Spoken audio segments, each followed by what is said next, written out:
Olá, queridos, a paz, tudo bem?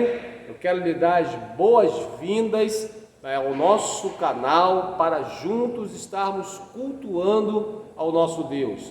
Aproveite que está apenas no começo e envie esse link para o máximo de pessoas que você puder. Vamos juntos então adorar ao Senhor. Sejam todos muito bem-vindos e um bom culto.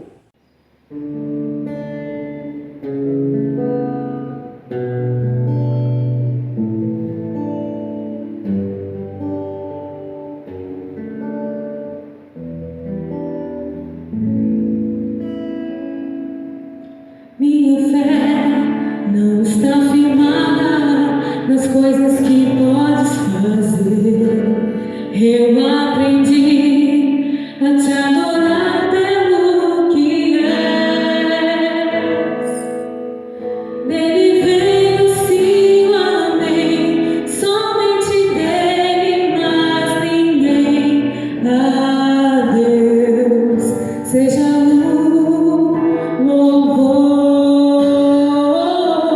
se Deus fizer, Ele é Deus. Se não fizer,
Nós estamos em nosso culto de celebração. Fique até o final conosco, porque Deus vai falar com você através da mensagem que será ministrada nesse culto. Então agora nós vamos tirar aquela foto bem legal, onde você vai enviar para o máximo de pessoas que você puder, vai estar postando nas suas redes sociais. É o nosso Minuto Conexão. Você vai fazer isso e vai ter 1 minuto para agora mesmo postar a sua foto, tá bom? Eu vou contar até 3 e você vai fazer isso para a glória de Jesus. 1, 2, 3. Minuto Conexão.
Glória a Deus! Nós vamos agora fazer algo que é muito importante e eu gosto sempre de frisar, lembrar que também é um momento de culto a Deus. Não é um momento de sair, não é momento de você sair dessa conexão, mas ficar conosco e ter o privilégio de investir no reino de Deus através da nossa igreja local. E você pode estar fazendo isso de diversas formas. Você pode fazer agora mesmo, no conforto da sua casa, usando o seu celular, apontando para o QR Code que está aparecendo aí na sua tela.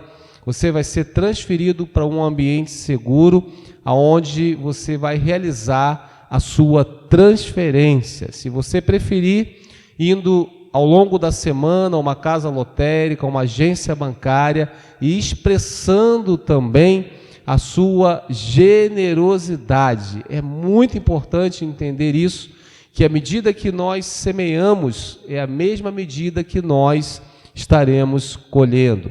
E a Bíblia fala ali em Provérbios, no capítulo 11, eu quero ler 2 versículos com vocês, os versos 24 e 25, do livro de Provérbios, no capítulo 11, diz assim a palavra de Deus: a quem dê generosamente e vê aumentar as suas riquezas, outros retêm o que deveriam dar e caem na pobreza. O generoso prosperará, quem dá alívio aos outros, alívio receberá. Então aqui está muito claro o caminho que precisamos percorrer para sermos abençoados. É expressando a nossa generosidade. Então quero orar com você e você vai ter alguns minutos para fazer isso agora, para estar expressando a sua generosidade e abençoando o reino de Deus através da nossa igreja local. Vamos orar juntos então, por favor. Pai, muito obrigado, porque nós entendemos que é um privilégio ser um dizimista, ser um ofertante na tua casa. Deus, nós queremos com alegria e com generosidade depositar agora, semear as nossas sementes neste solo que é fértil e nesse solo que nos garante uma colheita abundante. Abençoa o teu povo, Deus. Eu oro para que o Senhor continue suprindo as nossas necessidades, que o Senhor continue derramando bênçãos sem medidas sobre as nossas vidas e sobre a nossa casa. Receba, querido, a bênção de Deus sobre a sua casa, sobre a sua vida, sobre toda a sua família. Em nome de Jesus. Amém e amém. Glória a Deus e uma boa semeadura.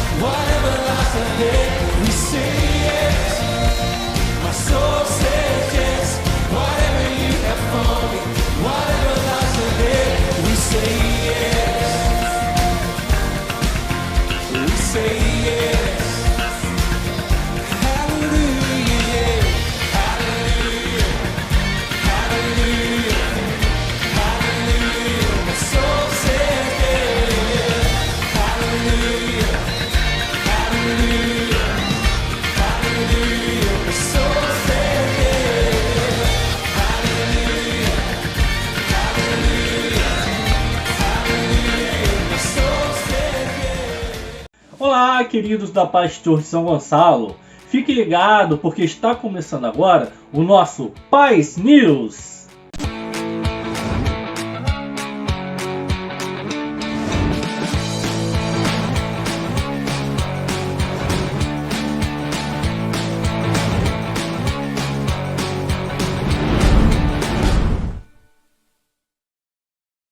Os Life Groups, que são as células nos lares, acontece durante a semana. Se você ainda não faz parte de um Life, acesse agora esse QR Code que está aparecendo aqui e fique conectado conosco. Se você já faz parte, chame um amigo, um vizinho e venha participar. E toda sexta-feira, às 20 horas, pelo nosso canal no YouTube, temos uma palavra poderosa e abençoada no culto da vitória. Não deixe de assistir, curtir e compartilhar para que demais famílias sejam abençoadas. As reuniões online das Mulheres Guerreiras acontecem todas as terças e quintas, às 17 horas, com muita oração e clamor pelas famílias. Muito bem, eu voltei com um convite para você. Todas as terças-feiras nós temos o nosso Tadel, que são em 2 momentos. Primeira etapa, às 20h15, com os nossos pastores Marcos e Raquel. É o momento de alinhamento.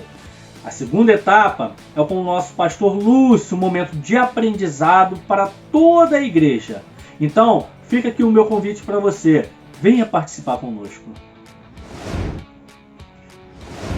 E essas foram as nossas informações semanais.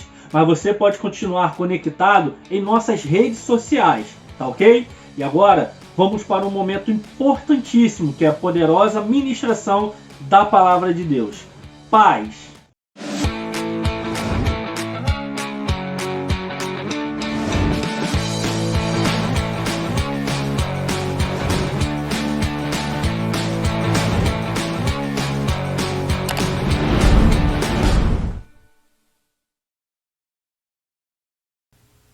Olá! Daremos prosseguimento a essa série de mensagens nesse mês que estamos falando sobre ganhar pessoas para Cristo. Eu mais um. Eu gostaria que você acompanhasse comigo Atos capítulo 10. Havia em Cesareia um homem chamado Cornélio, centurião do regimento conhecido como Italiano. Ele e toda a sua família eram piedosos e tementes a Deus. Dava muitas esmolas ao povo e orava continuamente a Deus. Certo dia, por volta das 3 da tarde, ele teve uma visão. Viu claramente um anjo de Deus que se aproximava dele e dizia: Cornélio. Atemorizado, Cornélio olhou para ele e perguntou: O que é, Senhor? O anjo respondeu: Suas orações e esmolas subiram como oferta memorial diante de Deus. Agora mande alguns homens a Jope para trazerem um certo Simão, também conhecido como Pedro, que está hospedado na casa de Simão, o curtidor de couro, que fica perto do mar. Depois que o anjo lhe falou se foi, Cornélio chamou 2 dos seus servos e um soldado piedoso dentre os seus auxiliares. Contando-lhes tudo o que tinha acontecido, enviou-os a Jope. No dia seguinte, por volta do meio-dia, enquanto eles viajavam e se aproximavam da cidade, Pedro subiu ao terraço para orar. Tendo fome, queria comer. Enquanto a refeição estava sendo preparada, caiu em êxtase. Viu o céu aberto e algo semelhante a um grande lençol que descia à terra preso pelas 4 pontas, contendo toda espécie de quadrúpedes, bem como de répteis da terra e aves do céu. Então uma voz lhe disse: levante-se, Pedro, mate e coma. Mas Pedro respondeu: de modo nenhum, Senhor, jamais comi algo impuro ou imundo. A voz lhe falou segunda vez: não chame impuro ao que Deus purificou. Isso aconteceu 3 vezes, e em seguida o lençol foi recolhido ao céu. Enquanto Pedro estava refletindo no significado da visão, os homens enviados por Cornélio descobriram onde era a casa de Simão e chegaram à porta. Chamando, perguntaram se ali estava hospedado Simão, conhecido como Pedro. Enquanto Pedro ainda estava pensando na visão, o Espírito lhe disse: Simão, 3 homens estão procurando por você. Portanto, levante-se e desça. Não hesite em ir com eles, pois eu os enviei. Pedro desceu e disse aos homens: eu sou quem vocês estão procurando. Por que motivo vieram? Os homens responderam: viemos da parte do centurião Cornélio. Ele é um homem justo e temente a Deus, respeitado por todo o povo judeu. Um santo anjo lhe disse que o chamasse à sua casa para que ele ouça o que você tem para dizer. Pedro os convidou a entrar e os hospedou. No dia seguinte, Pedro partiu com eles e alguns dos irmãos de Jope o acompanharam. Essa situação aconteceu anos após o Pentecostes. E nós vamos ver, a partir desse texto, lições do Evangelho de Cristo. A Igreja neotestamentária está fundamentada no Evangelho de Cristo, na mensagem dos evangelhos e nos escritos à igreja, além da revelação do Apocalipse. Então, nós vemos que a primeira característica que nós aprendemos aqui sobre o evangelho é que o evangelho, ele rompe com a religiosidade. Nós temos aqui a história de Cornélio, um centurião temente a Deus, um centurião respeitado pelo povo, chefe da sua família, que conduzia bem a sua família. E ele e sua família haviam se convertido ao judaísmo. E eles se tornaram prosélitos. Prosélito é o nome dado a toda pessoa que começa a seguir uma religião. A palavra prosélito, ela também tem um significado de peregrino na terra. E eu vou pegar esse significado para falar sobre Cornélio. Então, Cornélio, ele era um homem generoso, era um homem piedoso, e as suas orações chamavam a atenção de Deus, a ponto de um anjo vir até ele. Mas quando esse anjo vem até Cornélio, ele vem com uma direção. E a direção que ele dá para Cornélio é que ele deveria procurar por Pedro, Simão Pedro. Então, ele era um homem respeitado, mas ele não era ainda salvo. Ele era um religioso. É possível uma pessoa ser piedosa, uma pessoa ser generosa, ser praticante da piedade, da generosidade, ter um nome libado. Ele era um militar, então ele tanto treinava as pessoas, como ele tinha uma postura de ordenança no seu lar, no seu trabalho, mas havia algo mais. Isso tudo que ele vivia era uma forma de agradar a Deus também. Mas Deus, ele não procura apenas que nós façamos algo para chegar a Ele. Ele deseja que nós aproveitemos do relacionamento que Ele estabeleceu até por Jesus, fazendo essa ponte para que nós possamos ter um relacionamento com Ele, o que é muito mais do que uma simples ação de religiosidade e piedade. Então, com isso, nós vimos que nesse texto, nos versos 4 e 5, que o anjo respondeu para ele, quando ele pergunta: o que é, Senhor? Suas orações e esmolas subiram como oferta memorial diante de Deus. Agora manda alguns homens a Jope para trazerem um certo Simão, também conhecido como Pedro. Então, esse anjo enviado, ele deu uma direção para Cornélio, que ele precisaria ir além daquela ação de religiosidade que ele manifestava. A segunda característica que nós vemos do Evangelho é que ele rompe preconceitos. É interessante quando você lê o texto, você vê que o anjo apareceu para Cornélio e disse para ele procurar Pedro. Mas apenas no dia seguinte é que, na hora da oração, Deus fala com Pedro, o Espírito Santo fala com ele a respeito da superação que ele precisaria ter em relação ao preconceito. Quando ele tem aquela visão do lençol com 4 pontas que representam os 4 cantos da terra e animais de diversos tipos, e ele recebe a ordenança: mata e come. E interessante que de pronto o que ele dá é uma negativa. Não, Senhor, eu nunca matei ou comi nada impuro. Olha bem, ele está respondendo isso para Deus. E diz que a visão, né, ela precisou acontecer por 3 vezes.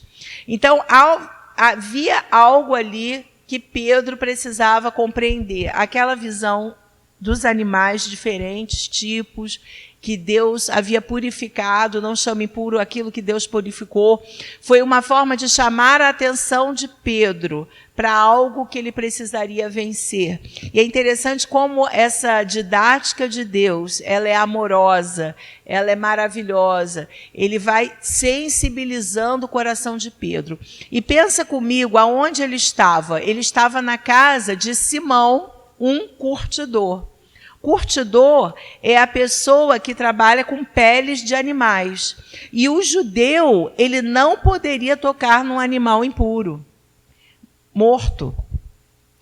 Provavelmente, o próprio fato de Simão Pedro já estar naquela casa de Simão Curtidor era uma forma de Deus sensibilizá-lo sobre aquilo que ele precisaria vencer. Então, o judeu jamais aceitaria ficar na casa de um curtidor. Então, nós vemos aqui um processo de mudança, um processo de sensibilização que o Espírito Santo estava fazendo no coração de Pedro. O Evangelho da Paz não faz distinção entre judeu e gentio, homem e mulher, doutor e analfabeto, religioso e ateu. O Evangelho quebra muralhas, despedaça grilhões, rompe tabus, quebra preconceitos, torna a igreja um único povo, um único rebanho, uma única família. E nós vemos que quando aqueles homens chamam Pedro para ir até Cesareia, lembrando que ele estava em Jope à distância de aproximadamente 50 quilômetros. Olha bem, era longe. E Pedro, ele vai. Então, houve ali já um processo de tratamento no coração de Pedro, porque ele pregaria o evangelho a um homem que era romano, apesar daquele homem já ser um prosélito. Então, a resistência não foi de Cornélio em ouvir o evangelho, mas de Pedro em ir à casa de um gentio pregar o evangelho. Eu tenho uma nota bem interessante feita por Simon Christmaker. Acho que é Christmaker.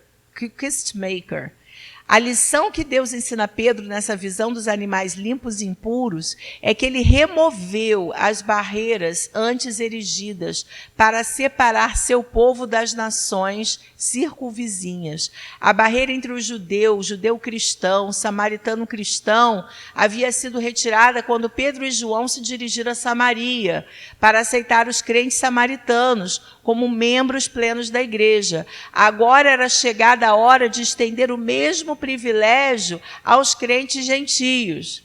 Não foi o homem, mas Deus, quem removeu a barreira que separava o judeu do gentio. Deus instrui Pedro a aceitar os crentes gentios no seio da igreja cristã. E isso foi um marco, isso foi muito importante. Terceiro aspecto que nós aprendemos aqui é que nós somos chamados para anunciar o evangelho. Quando Cornélio, ele obedece ao anjo e ele manda trazer Pedro, ele também não tinha dimensão da profundidade que aquilo traria na sua vida. Mas ele sabia que era algo a mais que Deus estava lhe chamando. E ele obedece ao Senhor. Nesse momento, Cornélio ele precisou enviar mensageiros na cidade de Jope, como eu falei, a 50 quilômetros de Cesareia, para que ele fosse pregar o evangelho. Então, até Hebreus fala que os anjos queriam ter tido a honra de pregar o evangelho, mas isso foi negado a eles. Tem uma história, uma parábola, que diz assim... Conta-se que quando Jesus, não está na Bíblia, tá, gente? Isso é uma parábola.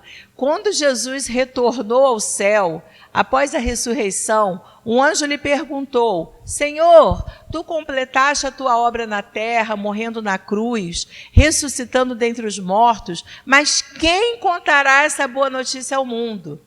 Jesus então respondeu: eu deixei na terra 12 homens preparados para essa tarefa. O anjo falou: mas Senhor, e se eles falharem? Jesus prontamente respondeu: se eles falharem, eu não tenho outro método. Olha que lindo! A confiança, o investimento que Jesus fez nos seus discípulos, nesse eu mais um. Porque, apesar de serem muitos discípulos, ele estava ali também pessoalmente com cada um deles, trabalhando no caráter, investindo na vida deles, tendo relacionamento com eles. Então, Jesus acreditava que eles realmente revolucionariam o mundo. E glória a Deus pela fidelidade dos primeiros discípulos. Por isso, a igreja hoje está aqui firme, mais de 2000 anos depois. E, amados, esse é um chamado tremendo. Anunciar o evangelho é uma honra. E antes de Jesus ser assunto aos céus, em Mateus 28, 19 e 20, ele falou: portanto vão e façam discípulos de todas as nações, batizando-os em nome do Pai, do Filho e do Espírito Santo, ensinando-os a obedecer a tudo que eu lhes ordenei, e eu estarei sempre com vocês até o fim dos tempos. E nesse contexto que estamos vendo, Pedro, ele estava aprendendo na prática o que ele viu de Jesus, porque Jesus comia com pecadores, e ele era inclusive acusado pelos religiosos por isso. Jesus, ele sentava à mesa com pessoas de diferentes etnias, de diferentes classes sociais. E isso é maravilhoso. E ele estava ensinando no exemplo dele que um dia os discípulos fariam o mesmo. Aliás, como ele falou, eles fariam coisas ainda maiores. O quarto aspecto que nós aprendemos, que o evangelho é Cristo. O evangelho, ele aponta para Cristo, a pessoa de Jesus, a obra de Jesus, a sua morte que foi projetada, programada, não foi um acidente. Jesus, ele realmente precisava morrer para nos substituir na cruz. E a sua ressurreição, ele está vivo. A pedra, a morte, o diabo, nada pôde segurar o poder manifesto através da ressurreição de Cristo. e, acima de tudo, seu senhorio. Hoje, o Jesus que nós seguimos não é um Jesus nazareno pregado numa cruz, é o Jesus visto por João em Apocalipse. Ele reina, ele está num cavalo branco, escrito Senhor, Rei dos Reis, Senhor dos Senhores. Ele tem uma espada de poder na mão, ele tem uma coroa de glória, ele é maravilhoso, a sua voz é como a voz de muitas águas. Esse é o nosso Senhor. E quando nós vivemos o Evangelho, nós temos que apontar para Cristo. No texto, nos versos 36 a 42, Pedro fala, vocês conhecem, quando ele está falando com Cornélio, quando ele chega lá e fala com a família, os amigos de Cornélio, vocês conhecem a mensagem enviada por Deus ao povo de Israel, que fala das boas novas de paz por meio de Jesus Cristo, Senhor de todos. Sabem o que aconteceu em toda a Judéia, começando na Galileia, depois do batismo que João pregou, como Deus ungiu a Jesus de Nazaré com o Espírito Santo e poder, e como ele andou por toda parte, fazendo bem, curando todos os oprimidos pelo diabo, porque Deus estava com ele. Então você vê que na mensagem de Pedro, ele aponta para Jesus, desde o seu batismo até o seu levante em poder e glória. E ele fala, nós somos testemunhas de tudo que ele fez na terra dos judeus em Jerusalém, onde o mataram, suspendendo-o no madeiro. Deus, porém, o ressuscitou no terceiro dia e fez que ele fosse visto, não por todo o povo, mas por testemunhas que designara de antemão, por nós que comemos e bebemos com ele, depois que ressuscitou dos mortos. Olha que autoridade que Pedro tinha, porque ele viveu com Jesus quando ele era discípulo, ele viu a morte de Jesus, ele estava ali presente na ressurreição de Cristo, ele comeu com Jesus junto com os outros. E ele fala, ele nos mandou pregar ao povo e testemunhar que este é aquele a quem Deus constituiu juiz de vivos e mortos. Então, a pregação de Pedro, ela é perfeita. Ele não fica apenas na humanidade de Cristo, mas ele não fica apenas no sacrifício. Ele consegue levantar a obra, apontar a ressurreição de Cristo. E ele fala sobre Jesus como juiz de vivos e mortos. Ele reina, ele é juiz. Então, para pensar. Cornélio não tinha essa revelação. Cornélio era um homem religioso, piedoso, que queria agradar a Deus. Queria ter uma vida moral, sadia. Isso é louvável, mas havia algo que ele precisava, que era essa revelação de Cristo. E eu vou falar para você, eu acredito que na nossa sociedade, mesmo 2000 anos após isso tudo acontecer, nós vemos que as pessoas, elas precisam conhecer Jesus. A gente ouve tanta coisa. Às vezes as pessoas pregam uma religião, uma religiosidade, a sua própria igreja, os seus métodos, mas a mensagem que transforma, que impacta a nossa vida é Cristo, é a pessoa de Jesus. E é incomparável. E Pedro, ele vai com tanta autoridade, e eu acredito que à medida que Pedro ia falando, ministrando ao coração de Cornélio, eu imagino Cornélio impactado, lágrimas descendo do seu rosto, eu imagino a família dele sendo impactada, e o próprio Pedro sendo impactado, porque eu acredito que muito da revelação de Pedro sobre a obra de Jesus ficou mais forte ainda naquele momento. Porque quando nós testemunhamos sobre Jesus, sobre a nossa experiência com Cristo, aquilo se torna muito mais real. Não é verdade?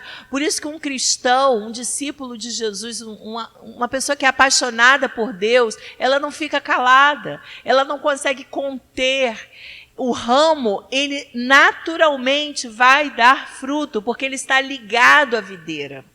Ele está arraigado na videira, ele tem a seiva, a vida da videira dentro de si. E ele vai dar fruto, porque faz parte da saúde do cristão. Ele vai testemunhar, ele vai mostrar o evangelho. Um quinto aspecto é que o evangelho é para todos. Em Atos, no capítulo 10, ainda no verso 43, Pedro fala: todos os profetas dão testemunho dele, de que todo aquele que nele crê recebe o perdão dos pecados mediante o seu nome. O perdão de Deus é para todo aquele que crê, é para todo aquele que se arrepende. E todo é todo. Independente se... Ele está falando para um romano, gente. Para um soldado romano. Um líder de soldados, né? Um centurião, ele tinha 100 soldados debaixo dele. E aqueles soldados, muitos foram cruéis com Jesus. Crucificaram o mestre. E estavam perseguindo a igreja, porque eles estavam obedecendo a ordem do imperador. Mas nós vemos aqui que eles também podiam ser alcançados pelo amor de Deus, como Cornélio. Quantas pessoas será que Cornélio alcançou para Jesus? Não sei, a Bíblia não fala mais sobre ele. Mas quando eu chegar ao céu, eu gostaria de conhecer Cornélio, sabia? É uma pessoa que eu gostaria de conhecer. E é linda a história, quando nós vemos que aquele homem que era um romano, que a gente não sabe a história dele, ele recebeu o amor de Deus no coração. E ao longo da história, nós vemos pessoas, o próprio apóstolo Paulo, gente, que a partir desse momento que o evangelho ele vai para os gentios, e logo em seguida, Barnabé vai atrás de Paulo, e Paulo é levantado com tanta autoridade para falar da graça de Deus, porque ele também foi alcançado pela graça.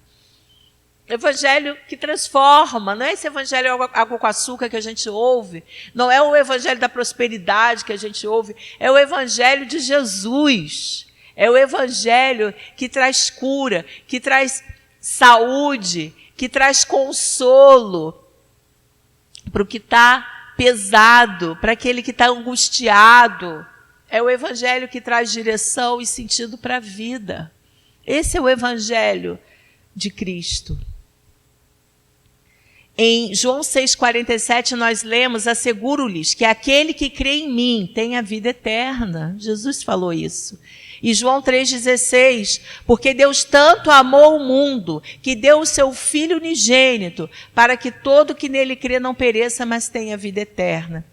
E o último aspecto que eu gostaria de falar nessa mensagem é que o evangelho é a vida da igreja. Em Atos 10, nos versos 44 a 48, mais adiante, diz: enquanto Pedro ainda estava falando essas palavras, eu amo esse texto, essa parte, o Espírito Santo desceu sobre todos os que ouviram a mensagem. Os judeus convertidos que vieram com Pedro ficaram admirados de que o dom do Espírito Santo fosse derramado até sobre os gentios.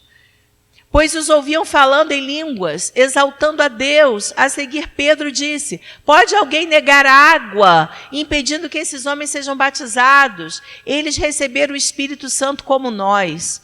Então ordenou que fossem batizados em nome de Jesus Cristo. Depois pediram a Pedro que ficasse com ele alguns dias. Então, Pedro, Cornélio e toda a sua casa foram convertidos, eles se entregaram a Jesus. Enquanto Pedro ia falando, e o Espírito Santo ali agindo poderosamente, desceu sobre eles, e eles foram cheios do Espírito Santo, assim como Pedro havia visto no Pentecostes.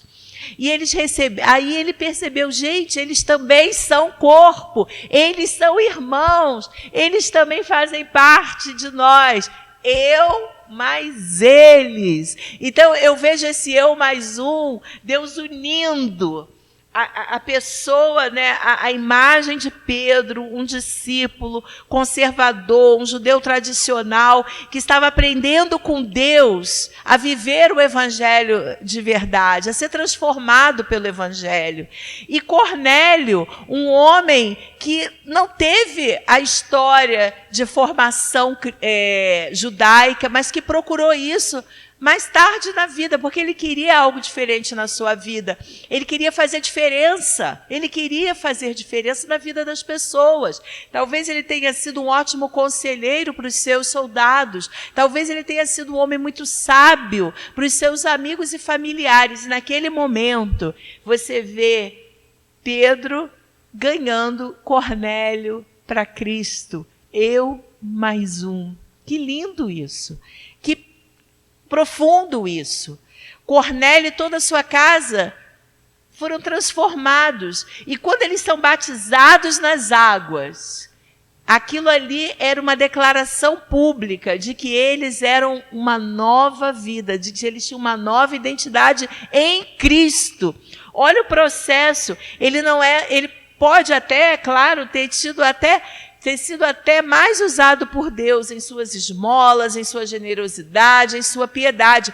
Mas agora ele tinha algo que ele não tinha antes, que era esse relacionamento íntimo com o Espírito Santo, essa alegria, esse fluir de dentro para fora, eterno. E toda a sua família foi alcançada, e seus amigos também. E ali ele se torna corpo, ele se torna parte da igreja. Aleluias por isso. E eu quero concluir dizendo que o evangelho é a salvação, o evangelho é a libertação, o evangelho é vida, e a nossa principal mensagem são as boas novas do evangelho. O evangelho é Jesus, e ele é a razão da nossa vida. Gostaria de orar agora, junto com você, e pedir ao Espírito Santo que venha encharcar o nosso coração com a mensagem do Evangelho, a ponto de nós não podermos mais conter em nós essa alegria, essa dinâmica, esse relacionamento que nós temos com Cristo. Senhor, muito obrigada por essa mensagem. Muito obrigada, Senhor, pela mensagem do Evangelho, que não é apenas dogmas, não é apenas conceitos estéreis, não é apenas o conhecimento teológico, apesar disso também ser importante, mas o Evangelho é a vida de Deus.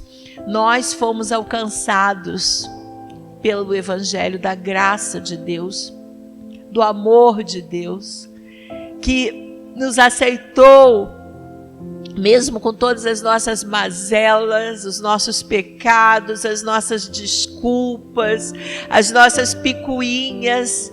O Senhor nos aceitou. Pai, nós não somos merecedores da Tua graça e muito menos do Evangelho, mas nós recebemos pela graça, pela fé. E nós queremos ser canais dessa mensagem, Senhor, para os nossos familiares, assim como Cornélio foi, para os nossos amigos. Nós queremos também aprender com Pedro, Deus, a romper preconceitos, a falar do Evangelho com amor a toda e qualquer pessoa, seja qual for a sua origem, a sua condição, que nós sejamos capazes de expressar amor através do Evangelho e viver essa mensagem tão linda que tem impactado tantas pessoas ao longo de tantos anos, até que estejamos um dia face a face contigo. É a nossa oração, Senhor, que o Evangelho seja a marca das nossas vidas, da nossa igreja, em nome de Jesus. Que o Senhor te abençoe, o Senhor te guarde, te proteja, que você tenha uma semana de muita vitória. Nós temos aqui lugares para comentários. Faz um comentário, quanto essa palavra falou o seu coração. Ela realmente impactou o meu coração. É uma mensagem simples, mas que traz luz a verdade do Evangelho, aquilo que nós precisamos ter bem certos da nossa vida e jamais nos afastar dele. Manda também um recado para nós, tem um telefone aqui embaixo, você pode falar com a gente. Nós somos a Paz Church São Gonçalo e vai ser um prazer muito grande poder falar com você. Que Deus te abençoe e que você tenha uma semana de muita vitória e de muita alegria, em nome de Jesus. Amém.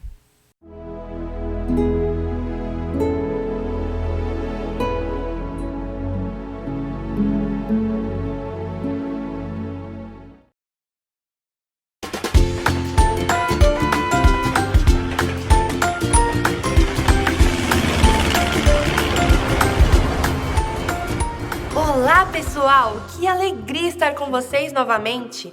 Hoje o tema do nosso vídeo é muito importante. Ele é sobre o perdão. Mas antes de tudo, quero compartilhar o nosso ponto principal. Eu perdoo os meus irmãos, assim como Deus me perdoou. Você pode repetir comigo? Eu perdoo os meus irmãos, assim como Deus me perdoou. Vamos falar sobre a parábola do perdão, que fica lá no livro de Mateus, capítulo 18 da nossa Bíblia. Ela começa quando Pedro se aproxima de Jesus e pergunta: Senhor, quantas vezes eu devo perdoar um irmão que peca contra mim? Por acaso são 7 vezes? Jesus respondeu: Não, você não deve perdoar só 7 vezes, mas sim 70 vezes 7. Uau, isso é muita coisa!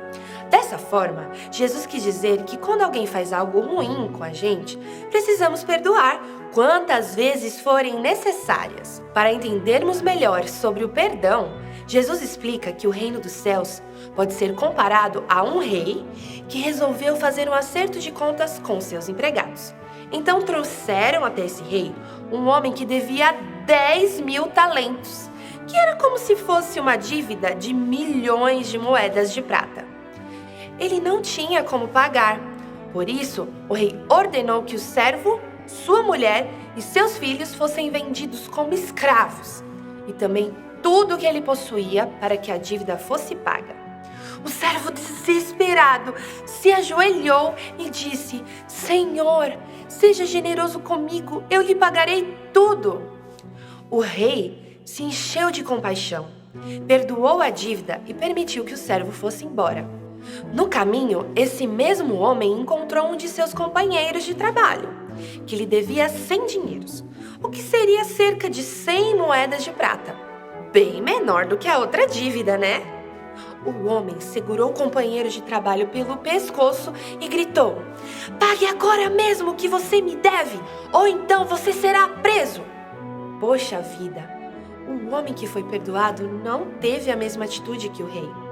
E ainda por cima, mandou prender seu companheiro, pois esse não tinha como pagar. Quando os outros servos viram o que tinha acontecido, ficaram revoltados e contaram tudo ao rei, que era o patrão de todos eles.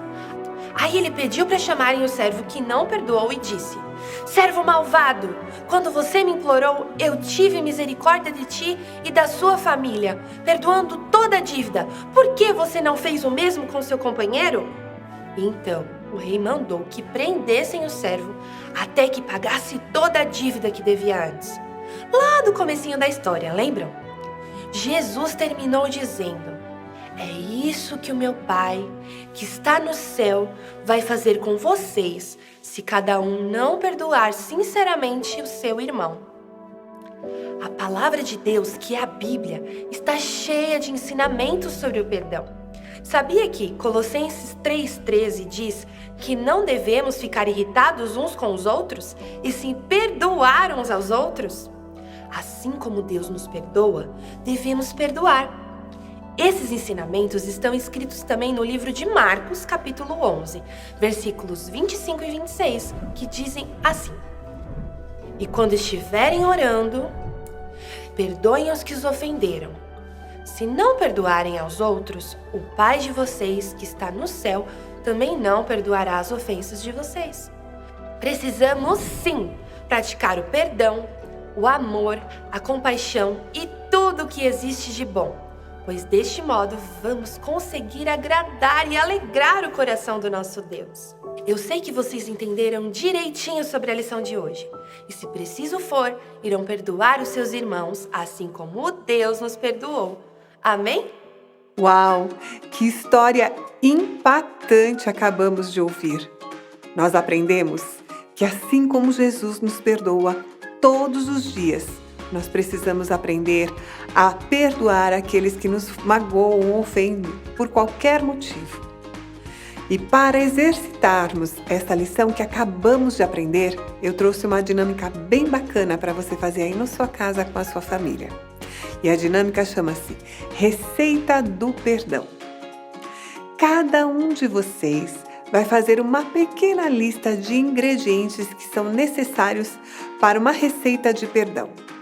Nessa receita podem estar inclusos ingredientes como 2 copos de compreensão, uma pitada de carinho, 6 colheres de sinceridade, entre outros ingredientes. Depois de cada um escrever a sua receita, vocês vão guardar essa receita. E todas as vezes que vocês precisarem fazer o exercício do perdão, vocês vão pegar a listinha de vocês, vão lembrar todos os ingredientes que vocês consideram necessários para conseguir perdoar e executar essa receita com sucesso. Quero ver vocês com a listinha da Receita do Perdão.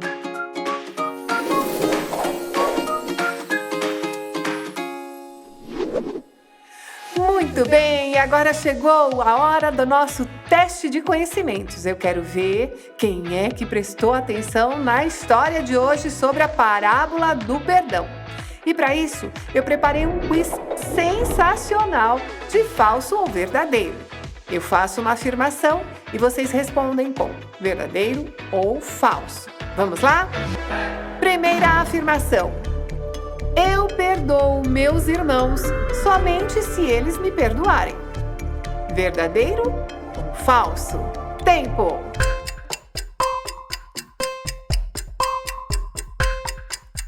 Se você respondeu falso, muito bem! Devemos perdoar nossos irmãos assim como Jesus nos perdoou, sempre, todos os dias. Próxima afirmação. Através da parábola do perdão, Jesus nos ensina que devemos perdoar nossos irmãos por 7 vezes. Verdadeiro ou falso? Tempo!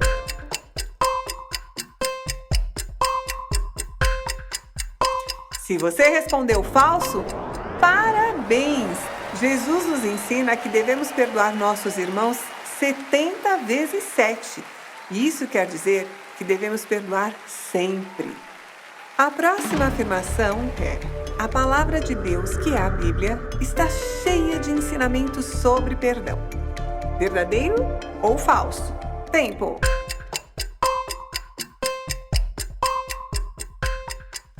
Se você respondeu verdadeiro, parabéns!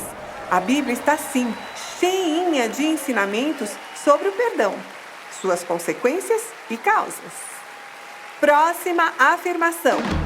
A palavra de Deus diz que se não perdoarmos nossos irmãos, nós também não seremos perdoados por Deus. Verdadeiro ou falso? Tempo!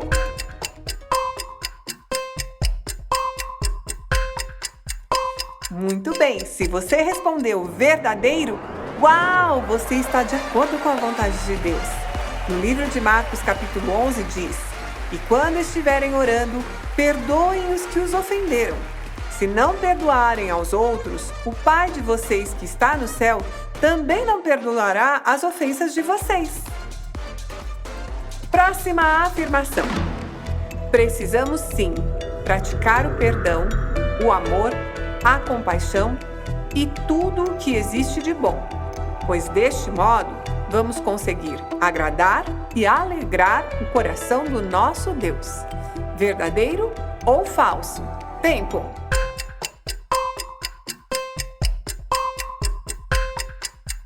Se você respondeu verdadeiro, parabéns!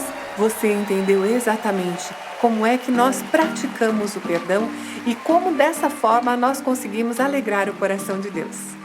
A semana que vem vamos entender uma nova lição com uma história incrível. Um beijo e até a próxima!